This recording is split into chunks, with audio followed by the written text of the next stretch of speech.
Assalamualaikum warahmatullahi wabarakatuh. Innal hamdalillah usolli wa usallimu ala Rasulillah. Asyhadu an la ilaha illallah wahdahu la syarikalah wa asyhadu anna Muhammadan abduhu wa rasuluhu la nabiyya ba'dah.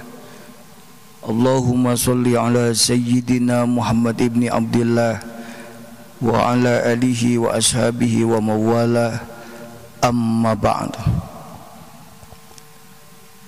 Qala Allah Ta'ala fil Qur'anil Karim, a'udzu billahi minasy syaithanir rajim. Bismillahirrahmanirrahim.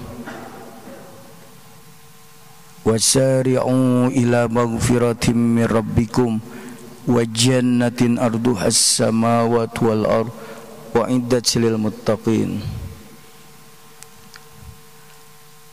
Bapak-bapak, ibu-ibu, jamaah salat subuh Masjid Pusdai yang saya hormati dan Allah muliakan. Alhamdulillah wa syukru ala ni'amillah, sampai hari ini Allah masih memberikan umur, kesehatan, kesempatan kepada kita, sehingga kita bisa melaksanakan ibadah saum, qiyamul Ramadan, tilawah Quran, dan seluruh rangkaian amal ibadah yang lainnya. Dan kita berharap semoga itu semua menjadi amalan makbulah, amal yang diterima. Dan semoga sampai akhir Ramadan nanti kita istiqomah untuk terus menjalankan ibadah saum ini dengan sungguh-sungguh. Bapak dan Ibu, tema kita hari ini adalah spirit tahalli di bulan Ramadan. Jadi ini kajian tasawuf ya.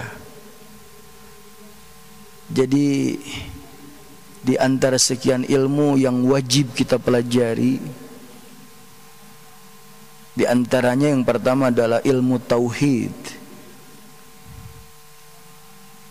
mengenai akidah, mengenai ketuhanan.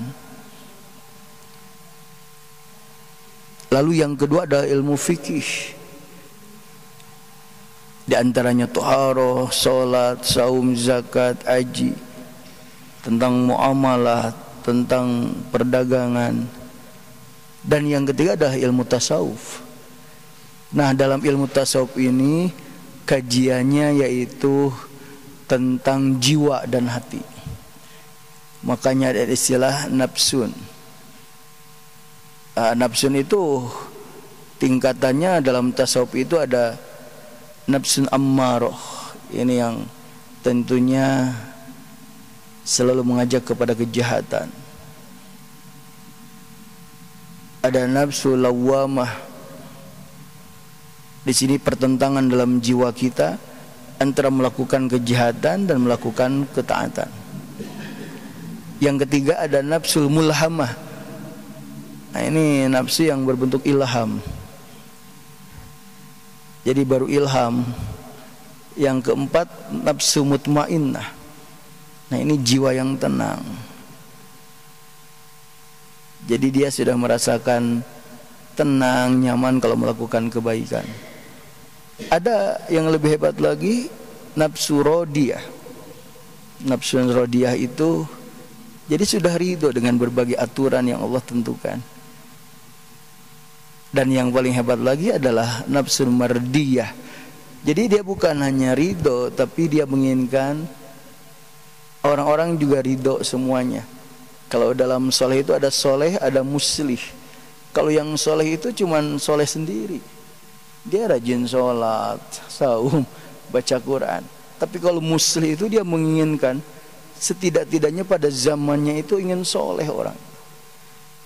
Dan tentunya nafsu yang paling tinggi yang bisa dimiliki oleh Nabi itu nafsun kamilah, yang sempurna. Nah, itu di antara kajian tasawuf itu. Ada juga tasawuf mengkaji tentang qalbu, tentang hati.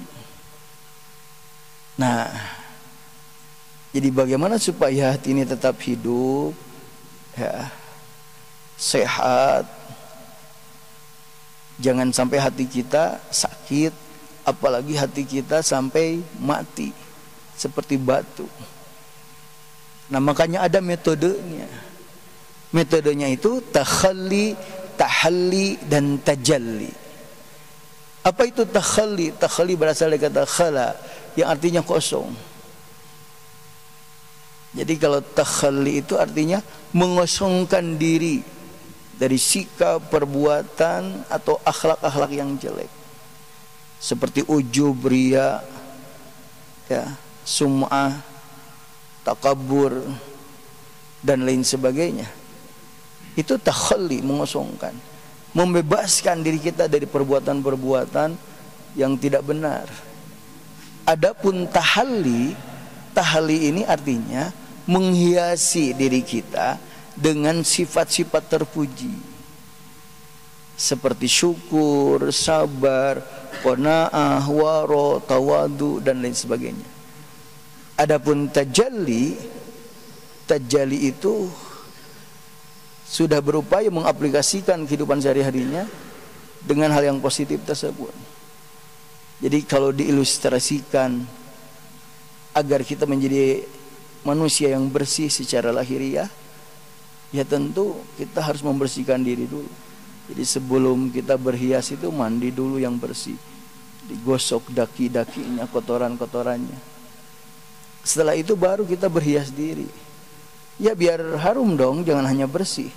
Tentu pakai deodoran, pakai parfum, pakai baju yang indah, itu menghiasi diri. Nah, baru setelah itu akan merasakan kenikmatan. Nah, hari ini kajian kita tentang tahalli, bagaimana menghiasi diri kita di bulan Ramadan dengan akhlak-akhlak yang baik. Ini luar biasa ya. Jadi dengan saum ini, kalau kata Nabi disebut junnah, benteng, itu betul. Jadi setidak-tidaknya kalau kita saum dengan benar, sesuai dengan aturan Allah dan contoh dari Rasul, saum kita bukan hanya sekedar menahan lapar dan dahaga saja. Tapi bagaimana kita berupaya meninggalkan ucapan perbuatan yang keji. Sebab Nabi mengingatkan, man lam yada' qaula zur wal amalu bihi falaysa lillahi hajatun fima ayyada ta'amahu wa syarabahu. Barang siapa yang tidak meninggalkan ucapan yang kotor dan perbuatan yang keji, maka Allah tidak punya kepentingan sama sekali terhadap orang itu, sekalipun orang itu meninggalkan makan dan minum. Artinya kita saum, tapi kita masih suuzon kepada orang, ya, masih bohong, masih gibah, atau mungkin dalam urusan-urusan ibadah kita masih riya, pingin dilihat orang, sum'ah, pingin didengar orang. Ada rasa sombong, takabur, ujub, bangga dengan amal soleh kita. Atau mungkin ucapan-ucapan kita kotor, kasar. Nah, makanya dalam saum ini kita juga harus menjaga lisan kita, menjaga perbuatan kita, sikap kita. Terutama kalau kita sudah membebaskan, mengosongkan dari perbuatan-perbuatan yang tercela tersebut, di bulan Ramadan juga ini merupakan spirit tahalli, bagaimana menghiasi diri kita dengan sifat-sifat terpuji. Di antaranya syukur. Jadi bagaimana kita mendapatkan kenikmatan, dan ini merupakan salah satu doa kita yang mustajab. Kita ingat dari bulan Rajab, bulan Sya'ban, kita berdoa, Allahumma barik lana fi Rajab wa Sya'ban wa balighna Ramadan. Ya Allah, berkahi kami di bulan Rajab dan bulan Sya'ban, dan sampaikan usia kami ke bulan Ramadan. Alhamdulillah kita sampai ke usia Ramadan. Ya, kita bersyukur. Sudah 11 malam kita melaksanakan qiyam Ramadan. Kita saum masih kuat. Rizki pun tidak kekurangan. Ada saja berkah di bulan Ramadan. Ini harus dijadikan momen untuk banyak bersyukur kita. Jadi bersyukur itu Kata Imam Al-Ghazali, bagaimana menggunakan segala fasilitas kenikmatan yang Allah berikan kepada kita di jalan yang diridhoinya. Jadi berupaya di bulan Ramadan kita bersyukur. Ya. Katakan misalnya setidak-tidaknya ada kenikmatan besar, 4 kenikmatan besar yang Allah berikan. Nikmat umur. Waktu itu luar biasa di bulan Ramadan, momen dari mulai bangun tidur sampai mau tidur penuh dengan ibadah, taqarrub kepada Allah. Ya. Jadi waktu itu betul-betul dimanfaatkan, ini sebagai rasa syukur kita. Bayangkan jam 3 udah bangun. Ini kan mahal bangun jam 3 itu. Ya. Tidak semua orang mampu. Makanya kenapa kita dianjurkan makan sahur, beristighfar di waktu sahur. Itu mengundang berkah. Begitu juga salat subuh berjamaah, mendengarkan kajian. Nanti habis ini kita tadarus. Ada yang aktivitas biasa. Begitu juga kita malamnya melaksanakan qiyamul Ramadan.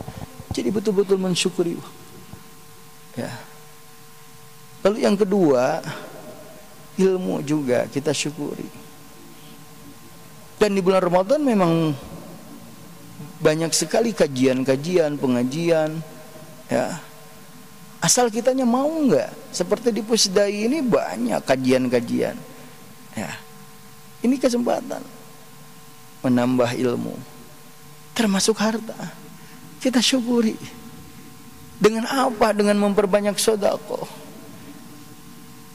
Minimal memberikan makanan, minuman bagi mereka yang sedang saum di waktu berbuka. Ini banyak sedekah. Ya. Termasuk anggota tubuh kita. Jadi kita gunakan kaki kita melangkahkan ke masjid, mata kita membaca Al-Quran, telinga kita mendengarkan pengajian, ini sebagai bentuk syukur. Nah ini tahali, itu menghiasi diri. Ya. Jadi tidak bisa kita hanya menyebut syukur saja tanpa ada bukti. Bersyukur tidak cukup. Mengucapkan alhamdulillah, tapi harus dibuktikan dalam kehidupan sehari-hari. Bagaimana rasa syukur kita? Ya. Bukan sebaliknya, di bulan Ramadan malah banyak mengeluh. Dikasih waktu umur, mentang-mentang kata Nabi naumatus shaim ibadah, tidurnya orang yang saum ibadah, tidur terus di bulan Ramadan teh. Bobo, nggak mau kerja katanya bulan Ramadan mah libur. Ya, nggak mau baca Quran, nggak mau ke masjid. Padahal kan kita tahu di bulan Ramadan begitu banyak hidangan-hidangan yang Allah sediakan. Ini bulan yang penuh dengan rahmat, maghfirah, ampunan, itqu minan nar. Kalau kita tidak mendapatkan apa-apa di bulan Ramadan ini, rugi dong, gitu kan. Ya. Seperti saudara-saudara kita udah kampanye habis-habisan, uang udah habis banyak. Ari baik pas pemilihan kalah sama Kang Komeng, uhuy, rugi dong. Ya. Jadi maksudnya ini, di samping itu apa? Samping syukur akhlak tasawuf ini, sabar. Ini juga selama-lama Ramadan kita dagang saum dilatih kesabaran, betul. Ya. Dan sabar itu bukan hanya menahan lapar dan dahaga, itu tentu. Apalagi kalau yang hari ini diuji dengan sakit. Sakitnya sakit asam lambung. Ya, Pak Ustaz Supriyono. Waduh, ujian Pak ini. Di satu sisi kita ingin melaksanakan saum, tapi di satu sisi aduh. Betul itu. Makanya kita mesti sabar menahan lapar, dahaga. Termasuk sabar ketika menghadapi situasi kondisi yang memang terkadang itu memancing kita untuk emosi. Ya mungkin secara medis kalau perut kosong, waduh Pak, cepat kesinggung gitu deh. Apalagi kalau di rumah istri mulai rewel, bayangkan baru tanggal 11 Ramadan udah nanyain orang lebaran jadi mual. Makanya jadi lebaran yuk keller kosong kene. Mamah can balanja itu teh rudet tuh. Ya, itu terkadang ujian kita, ini so imun. Ya. Ya terkadang cepat tersinggung. Tapi bagaimana ketika ada orang memancing ini, sabar. Ya, termasuk menghadapi cemoohan, dia harus sabar. Ya, kadang-kadang ada orang yang ngejek kita, ya, yang ngebully kita, atau hal-hal yang lainnya. Tambah-tambah kalau diujinya itu yang Allah sampaikan dalam Al-Baqarah 155 itu, wala nabluwannakum bisyai'in minal khauf, rasa takut. Jadi ada apa perasaan takut? Yang kemarin jadi tim sukses, terus yang dijadikan calonnya kalah, sekarang ada ketakutan, dicopot jabatannya, ayah Pak rasa siun. Ya. Termasuk yang jadi tim sukses juga takut, dia sudah jadi tim sukses tapi nanti tidak kebagian apa-apa, ayah rasa siun. Tak dia ayeuna usul we terus. Anas jadi tim sukses, jadi menteri hantu, jadi naon teu. Eta nu paling rugi mah eta. Lamun teu jadi tim sukses tidak jadi apa-apa mah enggak jadi masalah. Ieu mah sudah jadi tim sukses sampai salat zuhur ge telatnya. Jarang balik ke imah, apek teh teu jadi naon, rugi dong gitu kan. Rasa tah waju lapar. Wa naksi minal amwal, nah ini kurang harta. Sudah mau bulan Ramadan, lapar, kurang harta. Dikerasakeun. Gaji telat deh. Ting aya naon ya.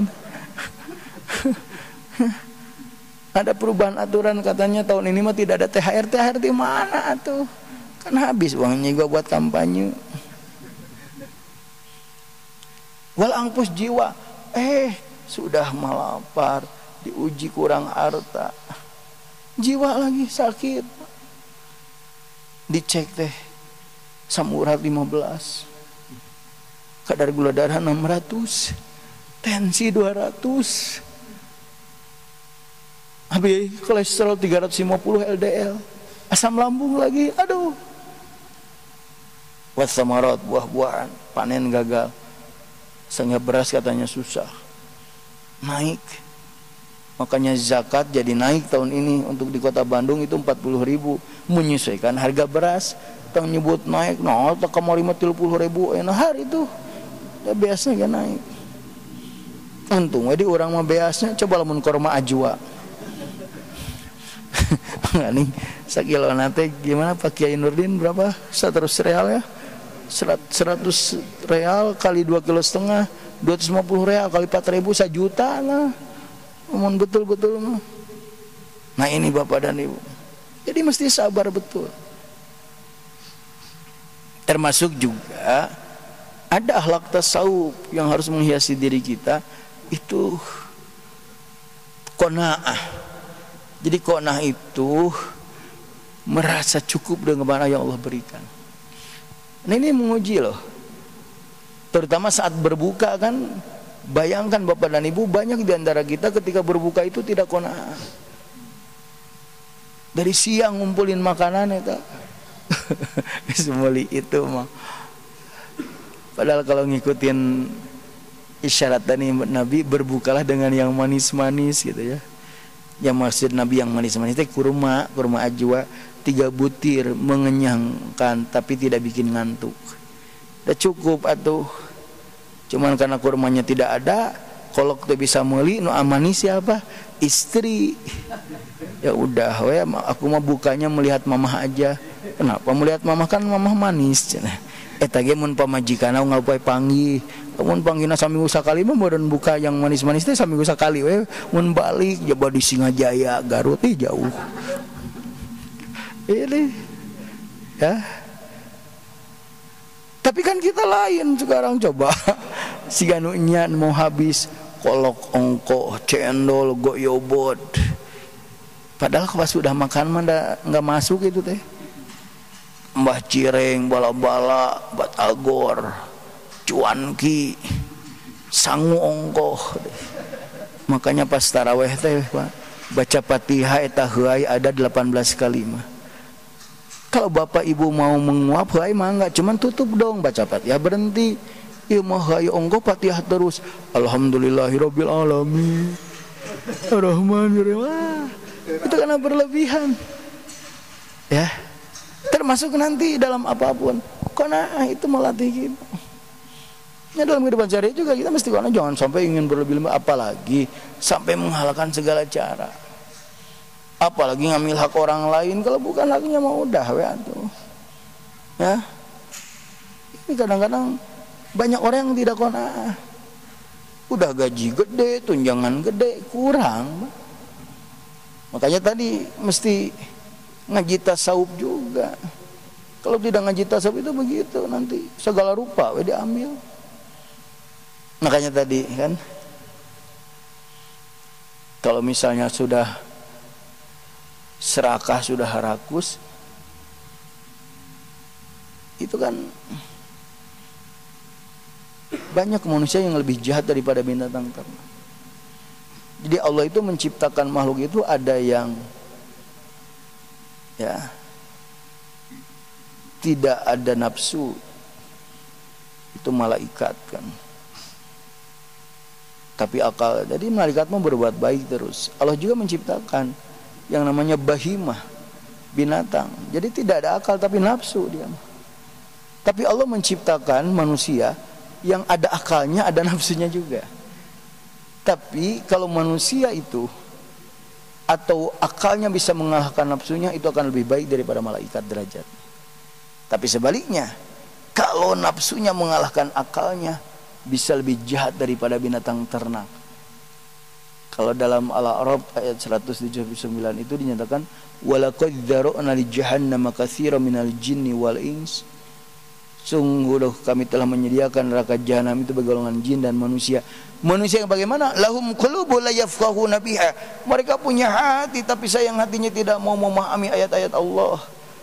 Walahum a'yunun la yubsiruna biha, punya mata tapi matanya tidak mau melihat ayat-ayat Allah. Walahum adzanu la yasma'una biha, punya telinga tapi telinganya tidak mau mendengarkan ayat-ayat Allah. Artinya yang tidak menggunakan akalnya. Maka Allah kategorikan ulaika kalan'am, mereka itu bagikan binatang ternak, balhum adol, bahkan lebih sesat daripada binatang ternak. Ya maaf ya, serakus-serakusnya babi. Jadi kan binatang yang terkenal paling rakus itu babi, Pak. Coba Bapak lihat badannya babi gimana. Tong melongkabi atau Pak. Tapi maaf, serakus-serakusnya babi, tidak pernah babi minum aspal. Tidak pernah babi ngagares besi. Manya besi nu 12 cm jadi 8, 4 cm ke mana? Semen digares. Ya, babi. Tapi manusia sekarang semen digares kan, besi digares, aspal diuyup gitu. Ini. Kambing aja tidak punya akal, maaf ya. Ketika kambing itu bunting, tidak ada sejarahnya kambing aborsi, menggugurkan kandungannya. Tapi hari ini manusia ada yang tega. Kucing sekali melahirkan 4-5, jeung langsung aya dusna ting di mana ya tanya. Belum pernah ada kucing membuang anaknya, tapi manusia ada yang membuang anaknya. Sejahat-jahatnya harimau, tidak ada yang menerkam anaknya. Hari ini ada loh orang tua yang menerkam anaknya. Naudzubillah. Itu kan betul kan? Nah ini. Jadi tidak kena. Apalagi waro ya. Ini penting. Jadi jangan sampai kita boleh. Ya siapa sih manusia yang tidak suka harta? Siapa sih manusia yang tidak suka makanan yang enak, pakaian yang mewah? Tapi tetap mesti waro dong. Jangan israf, yang tidak boleh berlebihannya. Terkadang manusia mau berlebihan, dipakai enggak, kira dimanfaatkan enggak. Bikin pila di kampungnya, ada kolam renang, kolam pemancingan. Pas sudah jadi pilanya ditinggalin, enggak dinikmati. Yang menikmati siapa? Pembantunya, tetangganya, yang jaga. Aina boga pilana gegetret tuh. Bahkan ada yang tidurnya teh jeung kentang, jeung engkol, ini watir. Sementara yang jaga pila renang tiap hari, Pak. Ini manis tehnya, nggak bayar listrik, nggak bayar ledeng, beras disediain, jabat digaji sampai punya anak 5. Nah ini kayak bapak-bapak pakai kalau apa-apa teh, jadi disyukuri gitu. Tapi jangan juga berlebihan. Nah ini yang salah. Termasuk juga tentu sifat-sifat yang lainnya tawadu. Nah, ini maaf nih urusan tawadu ini ya. Jadi tawadu ini tidak bisa ditunjukkan dengan jalannya yang bungkuk gitunya. Terus ngomongnya terlalu alay berlebihan. Enggak. Wilujeng biasanya nu karitu anu penjilatnya di depan siga nu nya padahal di belakang mah ngajebian, Pak. Ini ya. Jadi artinya ya yang wajar-wajar saja lah. Bersikap itu, bertindak itu. Ya termasuk juga kita taat dalam menjalankan segala aturan, itu juga merupakan akhlak. Tidak banyak melanggar. Termasuk di bulan Ramadan ini banyak bertaubat. Jadi kan ada 4 akhlak yang luar biasa ya. Kalau dalam bahasa Sunda itu, kalau kita diberikan kenikmatan, diapungkeun kaluhur kudu syukur ulah takabur. Dibebutkeun ka handap kudu sabar ulah aral. Dibandingkeun ka katuhu, disuruh melaksana ibadah taat jangan maksiat. Lalu terpeleset melakukan dosa, gancang-gancang tobat. Nah, jadi Ramadan ini luar biasa spirit tahalinya. Ya. Jadi yang penting ini momen ini digunakan sebaik-baiknya. Bukan sebaliknya di bulan Ramadan teh banyak justru bukan tahali menghiasi diri dengan sifat-sifat terpuji, malah sebaliknya. Tidak menjadi orang yang bersyukur, tidak sabar, tidak qanaah, malah wah semakin menjadi-jadi. Nah, ini jangan sampai terjadi seperti itu.